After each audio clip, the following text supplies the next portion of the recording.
Hi all welcome to Blasters arena. ഈ ജനുവരി transfer ജാലകത്തിൽ കേരള ബ്ലാസ്റ്റേഴ്സ് കാര്യമായ മാറ്റങ്ങൾക്ക് വേണ്ടി ശ്രമിക്കുന്നുണ്ട്. നേരത്തെ ഒരു റിപ്പോർട്ട് പുറത്തേക്ക് വന്നിരുന്നു. അതായത് ഒരു വിദേശ ഡിഫൻസീവ് മിഡ്ഫീൽഡർക്ക് വേണ്ടി കേരള ബ്ലാസ്റ്റേഴ്സ് ശ്രമങ്ങൾ നടത്തുന്നു എന്ന റിപ്പോർട്ടായിരുന്നു പുറത്തേക്ക് വന്നിരുന്നത്. ഇതുമായി ബന്ധപ്പെട്ട ഒരു റിപ്പോർട്ട് ആശിഷ് നേഗി, കേൽനൌവിൻ്റെ റിപ്പോർട്ടറാണ്, അദ്ദേഹം പുറത്ത് വിട്ടിട്ടുണ്ട്.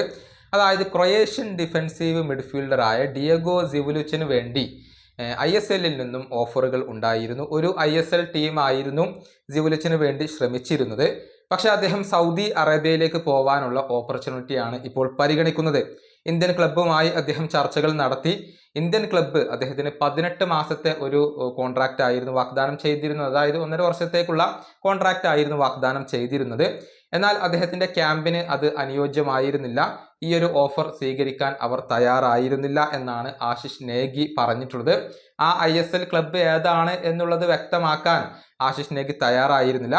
പക്ഷേ 19 സ്റ്റോപ്പേജിൻ്റെ റിപ്പോർട്ടറായ ധനഞ്ജയ് ഈ വിഷയത്തിൽ കൂടുതൽ ക്ലാരിറ്റി നൽകിയിട്ടുണ്ട്. അതായത് ക്രൊയേഷ്യൻ ഡിഫൻസീവ് മിഡ്ഫീൽഡറായ ഡിയഗോ സിവുലിച്ചിന് വേണ്ടി ശ്രമിച്ചത് അത് മറ്റാരുമല്ല, കേരള ബ്ലാസ്റ്റേഴ്സ് ആണ്.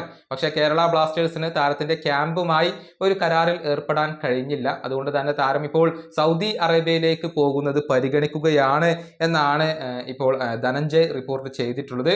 അതായത് കാര്യങ്ങൾ വളരെ വ്യക്തമാണ്. ഒരു വിദേശ ഡിഫൻസീവ് മിഡ്ഫീൽഡർക്ക് വേണ്ടി കേരള ബ്ലാസ്റ്റേഴ്സ് ശ്രമിച്ചു. പക്ഷെ അത് ഫലം കണ്ടിട്ടില്ല. അദ്ദേഹം വരാനുള്ള സാധ്യത കുറവാണ്. അദ്ദേഹം സൗദി അറേബ്യയിലേക്ക് പോവുകയാണ് എന്നാണ് ഇപ്പോൾ ഈ രണ്ട് റിപ്പോർട്ടർമാരും പറയുന്നത്. 32 വയസ്സുള്ള ഒരു താരമാണ് ഇദ്ദേഹം. യൂറോപ്പിലെ പല ക്ലബ്ബുകൾക്ക് വേണ്ടിയും അദ്ദേഹം കളിച്ചിട്ടുണ്ട്. ഏറ്റവും ഒടുവിൽ റൊമാനിയയിലായിരുന്നു അദ്ദേഹം കളിച്ചിരുന്നത്. ചെക്ക് റിപ്പബ്ലിക്കിലെ പ്രധാനപ്പെട്ട ക്ലബ്ബായ വിക്ടോറിയ ബ്ലസന് വേണ്ടി കളിച്ചിട്ടുള്ള ഒരു പരിചയം ഈ താരത്തിനുണ്ട്. ക്രൊയേഷ്യയുടെ അണ്ടർ-18 ടീമിന് വേണ്ടിയും അണ്ടർ-19 ടീമിന് വേണ്ടിയും ഇദ്ദേഹം കളിച്ചിട്ടുണ്ട്. അങ്ങനെ ഒരു മോശമല്ലാത്ത താരമാണ് ഈ ഒരു സിവുലിച്ച്. വളരെയധികം എക്സ്പീരിയൻസ് അദ്ദേഹത്തിനുണ്ട്.